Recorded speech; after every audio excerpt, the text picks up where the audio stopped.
जय हिंद दोस्तों, मेरा नाम है सागर गुप्ता। डिजायर टू लर्न में आपका स्वागत है। तो आज हम कवर करने वाले हैं 7 ऑफ दिसंबर के करंट अफेयर्स। यहाँ पे आपको डेफिनेटली एक क्वेश्चन यहाँ से मिल सकता है एग्जाम में, तो इस सीरीज में बने रहिएगा। चलिए शुरू करते हैं।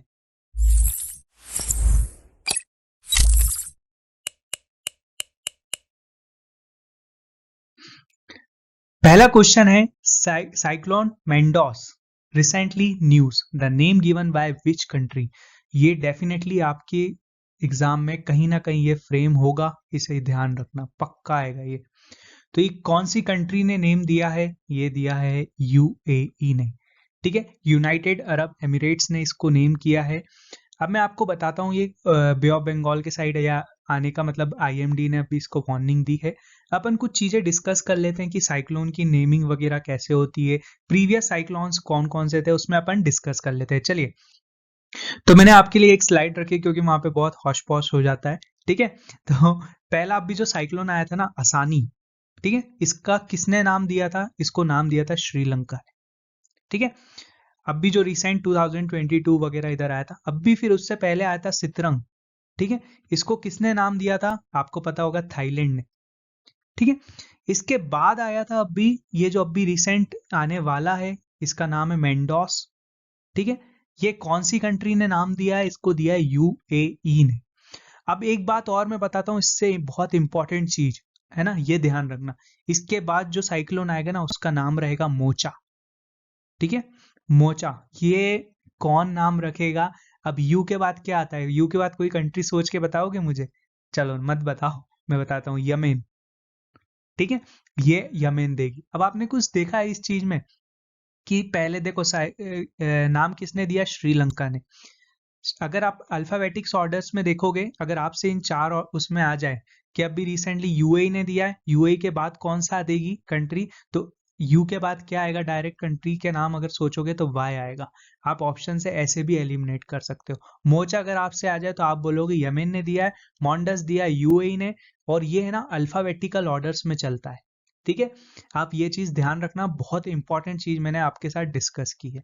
ठीक है, नेक्स्ट साइक्लोन मोचा यमेन देगा। अब मैं आपको बताता हूं कि इसमें जो नेमिंग कंट्रीज है ना, ये नेमिंग कंट्रीज में टोटल 13 मेंबर्स हैं। ठीक है, जिसमें अपना बांग्लादेश, श्रीलंका, पाकिस्तान, इंडिया, बहुत सारी कंट्रीज हैं। 13 कंट्रीज है इसमें। ये 2004 से अपने नाम दे रहे हैं, नामकरण कर रहे हैं साइक्लोन्स का। ये वाली कंट्रीज 13 मेंबर्स। ठीक है, अब आपसे पूछ ले डब्ल्यूएमओ का हेडक्वार्टर क्या है? वर्ल्ड मेट्रोलॉजिकल ऑर्गेनाइजेशन का हेडक्वार्टर क्या है? तो ऑर्गेनाइजेशन अगर वर्ड आ जाता है तो उसका मेनली हेडक्वार्टर कहाँ पे हो जाता है? जिनेवा में। ठीक है, जिनेवा में उसका हेडक्वार्टर है। ये कब फाउंड हुई थी? ये हुई थी 1950 में। ठीक है, अगर आपसे पूछ ले इंडियन मेट्रोलॉजिकल डिपार्टमेंट का हेडक्वार्टर कहाँ पे है, तो आप बोलोगे न्यू दिल्ली में, और ये फॉर्म हुई थी 1875 में। इतनी बार क्वेश्चन आया है ये वाला कि मेट्रोलॉजिकल डिपार्टमेंट बताओ कब फॉर्म्ड हुई थी, इससे रिलेटेड क्वेश्चन आया हुआ है।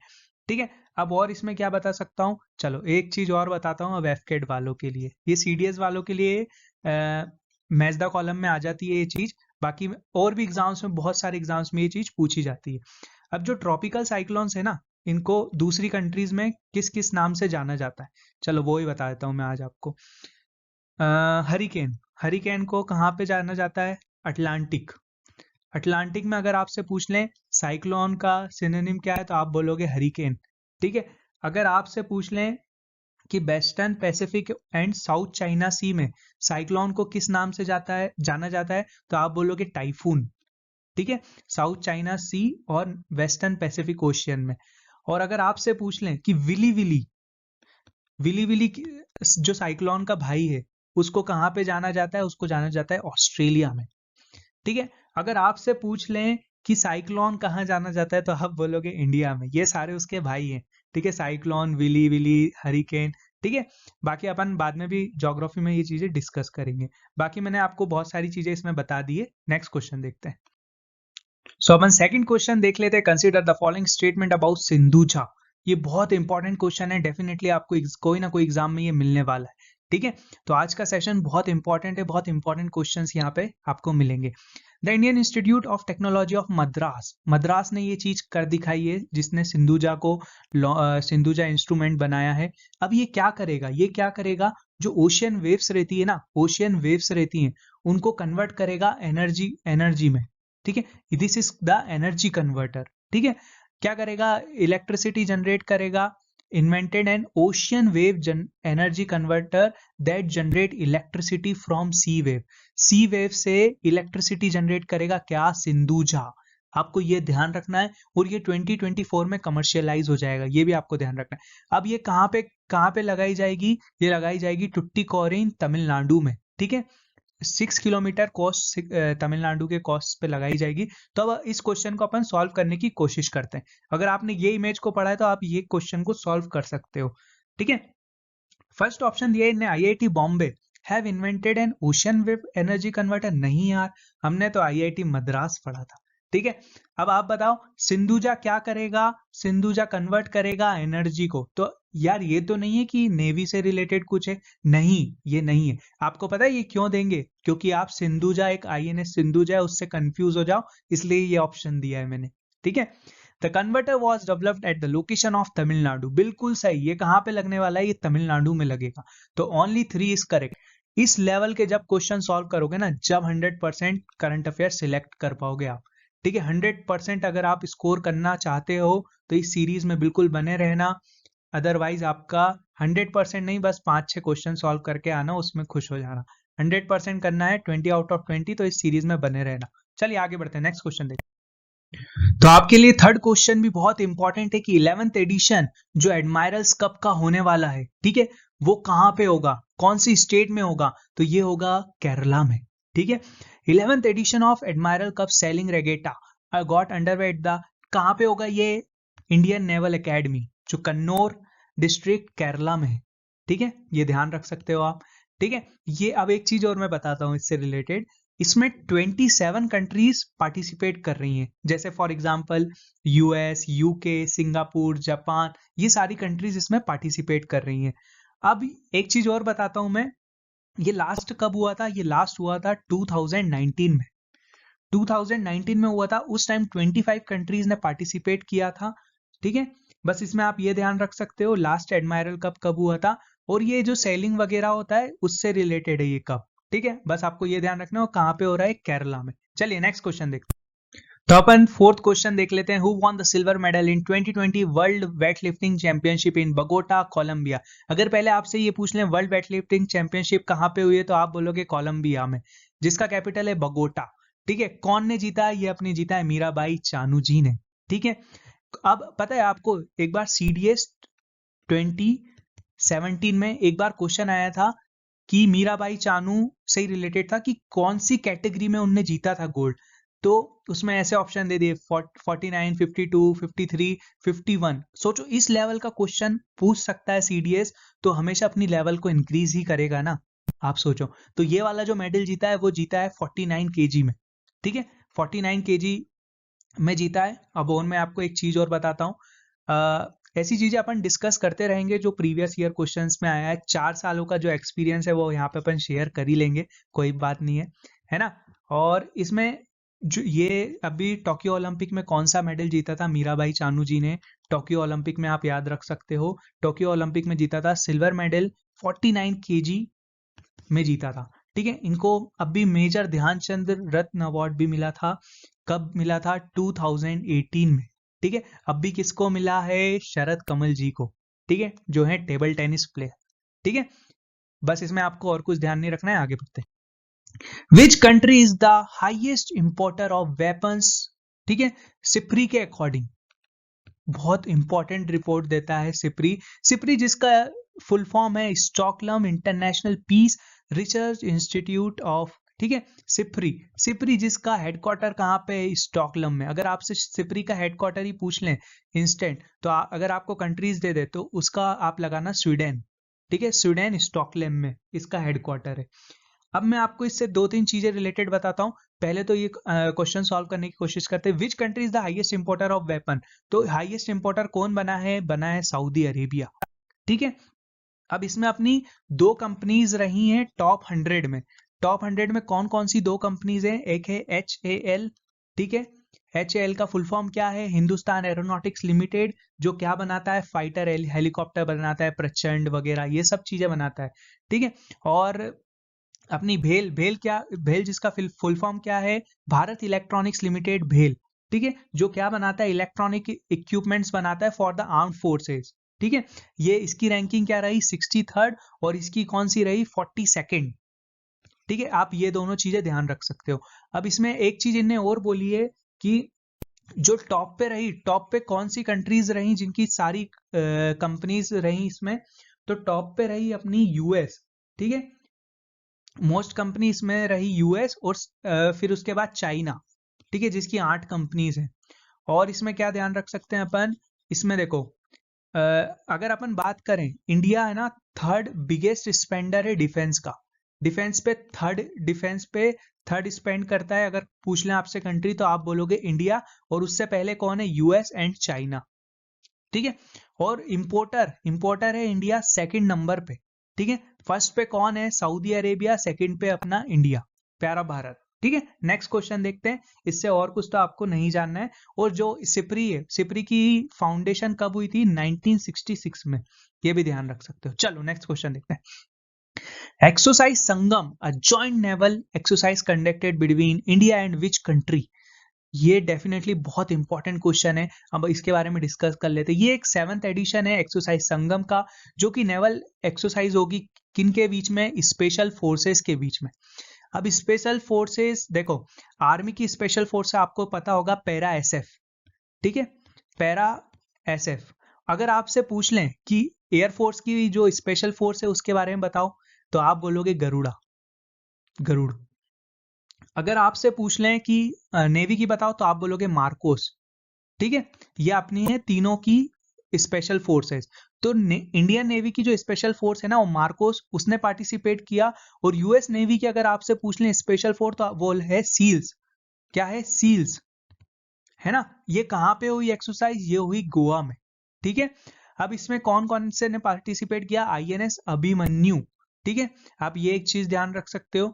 और इसमें एक्सरसाइज संगम कब से हो रही है? 1994 में हो रही है। 1994 से ये स्टार्ट हुई थी। आप ये चीज भी ध्यान रख सकते हो। अब ये बताओ, ये किसके बीच में हो रही है? चलो, अपन ने इतनी सारी बात तो कर ली। अब ये बताना है किसके बीच में हो रही। तो ये हो रही है इंडिया और यूएस के बीच में, ठीक है। अब मार्कोस, चलो मार्कोस की एक चीज और बताता हूँ। मार्कोस का मोटो क्या है? द फियरलेस, ठीक है। हाँ, यही है, द फियर द फियरलेस। ये मार्कोस का मोटो है। मार्कोस कब फॉर्म हुई थी? मार्कोस फॉर्म हुई थी 1985 में, ठीक है। ये ध्यान नहीं रखना है, बस आप ये ध्यान रख सकते हो मार्कोस का मोटो क्या है ना। बाकी अपन और एक्सरसाइज बाद में देख लेंगे। चलो, मुझे कमेंट सेक्शन में बताना कि अस्त्र हिंद, अस्त्र हिंद एक्सरसाइज जो अभी रिसेंटली आई है न्यूज में, वो कहाँ पे होने वाली है? 11 दिसंबर से होगी शायद। तो ये बताओ कहाँ पे होने वाली है, कौन से स्टेट में होने वाली है? मैं देखता हूँ कितने को पता है। चलो नेक्स्ट क्वेश्चन देखते हैं। The Kaziranga project is a joint project between India and which country? ये अभी बहुत न्यूज में आया काजीरंगा प्रोजेक्ट। तो आप बताओ इंडिया और कौन सी कंट्री का है काजीरंगा प्रोजेक्ट? काजीरंगा प्रोजेक्ट है इंडिया और फ्रांस का, ठीक है। फ्रांस से क्या याद आता है? इंटरनेशनल फिल्म फेस्टिवल में जो होस्ट कंट्री है वो कौन है? फ्रांस, ठीक है। बस और कुछ मत याद रखो, बाकी ये याद रख लो, काजीरंगा प्रोजेक्ट किसको मिला है, किसके साथ है ये? फ्रांस के साथ, ठीक है। ये पता होगा आपको काजीरंगा के बारे में, ये सब चीजें पता होगी आपको। वन हॉर्न राइनोसोरस के लिए फेमस है काजीरंगा। और यहाँ पे इसको यूनेस्को हेरिटेज साइट का दर्जा कब मिला था? इसको यूनेस्को हेरिटेज का साइट में दर्जा मिला था 1985 में। और क्या बता सकता हूँ मैं, नेशनल पार्क भी डिक्लेयर किया था काजीरंगा को, ठीक है। और टाइगर रिजर्व भी है। बहुत सारी चीजें अपन इसमें आगे डिस्कस करेंगे, ठीक है। चलो next question. Which country has unveiled the B-21 radar? ठीक है, कौन सी कंट्री ने किया है? तो वो है यूएस, ठीक है। अभी यूएस के साथ कौन सी एक्सरसाइज हुई थी? युद्ध अभ्यास, ठीक है, युद्ध अभ्यास। अब बताना कहाँ पे हुई थी, ठीक है। चलो नेक्स्ट क्वेश्चन देखते हैं। B-21 रेडार ये क्या करेगा? Is capable of carrying a nuclear payload and can be phloem without a crew on board, ठीक है। ये क्या करेगा? ये कैपेबल है, ये क्या उठा सकता है, न्यूक्लियर पेलोड को इसमें रख सकते हैं, ये कर सकता है काम। तो ये कौन सी कंट्री ने किया है, ये यूएस ने किया है। ठीक है, अगर आपसे आ जाए B-21 रडार क्या है तो आप वो भी याद रखना, और कौन सी कंट्री ने किया है तो वो भी याद रखना। चलिए नेक्स्ट। तो 9th क्वेश्चन देख लेते हैं। 65th national shooting championship hosted by which state, कौन सा स्टेट ने होस्ट की रिसेंटली, तो वो है मध्य प्रदेश। ठीक है, रिसेंटली मनु भाकर और सरबजीत सिंह ने जीता है गोल्ड मेडल, जो कहाँ पे हुई थी, 65 नेशनल शूटिंग चैंपियनशिप हुई थी भोपाल में। ठीक है, इनने किसको हराया है, दिव्य TS और इमराउज को, जो कि कर्नाटका के थे। बस आपको ये ध्यान रखना है कि कहाँ पे हुई थी, मध्य प्रदेश में। और मनु भाकर और सरबजीत सिंह अगर रिलेटेड आ जाए कौन से गेम से है तो आप बोलोगे शूटिंग से है। ठीक है, और अभी अपन मध्य प्रदेश के बारे में और क्या जान सकते हैं। मध्य प्रदेश में अभी हाँ, Durgavati tiger reserve, Durgavati tiger reserve यहाँ पे हुआ है। ठीक है, और मांडला जो कि फर्स्ट फंक्शनली लिटरेट डिस्ट्रिक्ट बनी है, आप ये भी ध्यान रख सकते हो। ठीक है, अब सबसे इंपॉर्टेंट जो कि आपके एग्जाम में पक्का आएगा ही, लिख लो इसको, कौन अपना है प्रवासी भारतीय दिवस, कौन होस्ट कर रहा है, वो होस्ट कर रहा है इंदौर। ठीक है, इंदौर। और इसके चीफ गेस्ट कौन है, इसके चीफ गेस्ट हैं गुआना के प्रेसिडेंट कौन है, इरफान अली, मोहम्मद इरफान अली। ठीक है, मोहम्मद इरफान अली। ठीक है, गुआना के प्रेसिडेंट। बस आपको ये ध्यान रखना है, और कुछ ध्यान नहीं रखना है। राइटिंग के लिए बिल्कुल क्षमा चाहूंगा, इधर अच्छी नहीं आती है ना। चलो नेक्स्ट क्वेश्चन देखते हैं।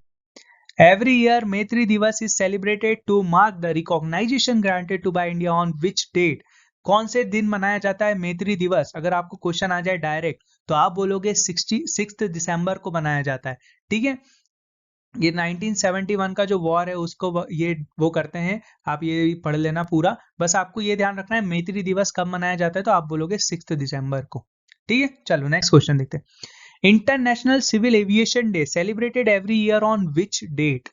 ठीक है, आज ही के दिन मनाया जाता है, December 7 के दिन। मैं इसलिए बोलता हूँ डेली बेसिस पे अगर करंट अफेयर्स पढ़ोगे ना, तो ये जो डे वाले होते हैं, एक्सरसाइज वाले होते हैं, ये आपको रिकॉल करने में इजिली हो जाते हैं। अगर आप मंथ का पूरा पढ़ लेते हो ना, तो मंथ में फिर कंफ्यूजन होती है कि यार एड्स डे कब था। ठीक है, अब आपसे पूछ लिया डिसेबिलिटीज डे कब था, तो यार आप 4-3 में कंफ्यूज हो जाओगे। आपको याद है यार 3 को पढ़ा था मैंने। ठीक है, तो इसलिए मैं बोलता हूँ डेली बेसिस पे करंट अफेयर्स पढ़ो, एक साथ पढ़ लोगे ना तो आपको ही दिक्कत होगी। नेक्स्ट क्वेश्चन देखते हैं, और इसकी थीम क्या है, इसकी थीम है advancing innovation for global aviation development. बस इसकी आप थीम याद रखना है। चलिए नेक्स्ट क्वेश्चन देखते हैं। तो 12th क्वेश्चन देख लेते हैं। Arm forces day, flag day कब मनाया जाता है, तो वो मनाया जाता है 7 दिसंबर को। ठीक है, तो ये आप ध्यान रखना, ये डे बहुत इंपॉर्टेंट है। The defence minister committee on August 28, 1949 को ही क्रिएट कर दिया था ये। ठीक है, तो आप ये भी बहुत इंपॉर्टेंट चीज है इसमें। ये काई के लिए मनाया जाता है, ये मिनिस्ट्री ऑफ डिफेंस के द्वारा मनाया जाता है, जो देश की जनता के द्वारा सम्मान प्रकट करता है ये दिन, जो आर्म फोर्सेस के लिए है ना, उनके डोनेशन वगैरह के लिए हेल्प करता है। यहाँ से फंड कलेक्ट किया जाता है सरकार द्वारा, मिनिस्ट्री ऑफ डिफेंस के द्वारा। तो आपको ये ध्यान रखना है। ठीक है, अब नेक्स्ट क्वेश्चन देख। तो आपके लिए प्रैक्टिस क्वेश्चन है, who will be the chief guest at Republic day 2023 celebration? कौन रहेंगे अपने चीफ गेस्ट जो 2023 रिपब्लिक डे सेलिब्रेशन में रहेंगे? तो आपके लिए ऑप्शन है मोहम्मद इरफान अली, जेनियो क्वार्टरस, दिनेश गुरदवाना और अपने अब्दुल फतेह अल सीसी। आपको इन चारों में से बताना है कमेंट सेक्शन में कि कौन अपने चीफ गेस्ट रहेंगे, है ना। तो thank you for watching this video, अपना टाइम देने के लिए शुक्रिया। अगर आप इंस्टाग्राम पे फॉलो नहीं कर रहे हैं तो अब भी आप फॉलो कर लो पहली फुर्सत में। यहाँ पे आपको डेली करंट अफेयर्स मिलेंगे, और टेलीग्राम पे अपनी ऑडियंस है, अपना परिवार है, आप यहाँ पे भी आ सकते हो। ठीक है, this video is presented by me, my name is Sagar Gupta. चलिए, जब तक आपका ध्यान रखिए, मिलते हैं नेक्स्ट लेक्चर में। जय हिंद, जय भारत।